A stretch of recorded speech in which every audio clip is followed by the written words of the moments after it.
What's important about the new evangelization, there's an understanding that in communicating the faith, we're not just kind of transmitting information.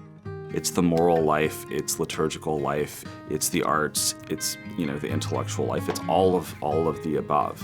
And I think that's so important today, especially in our culture where so much of Christianity, it's not really part of the public square.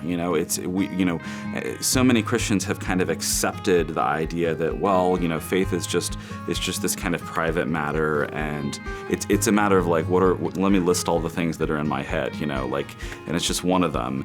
And I think that if Christianity is true, if Catholicism is true, it's much bigger than that. It's much bigger than just another idea to stick into your head. But there's a broader need to present a complete alternative to the world. Stanley Hauerwas, who's a theologian at Duke, one of his favorite statements is that the purpose of the church, or the mission of the church, is to show the world that it is the world.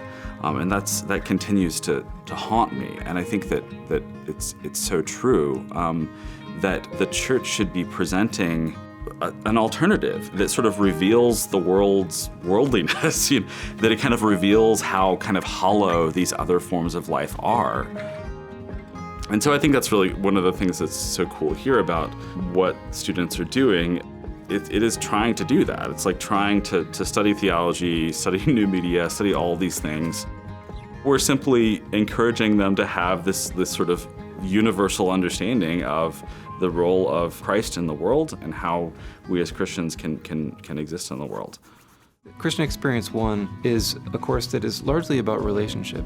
The basics that we're trying to establish can be reduced to the fact that we live in a relationship with one another, and we're called to love one another.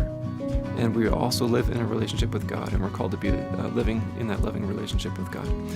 So Christian Experience 1 is largely about building community and understanding what it means to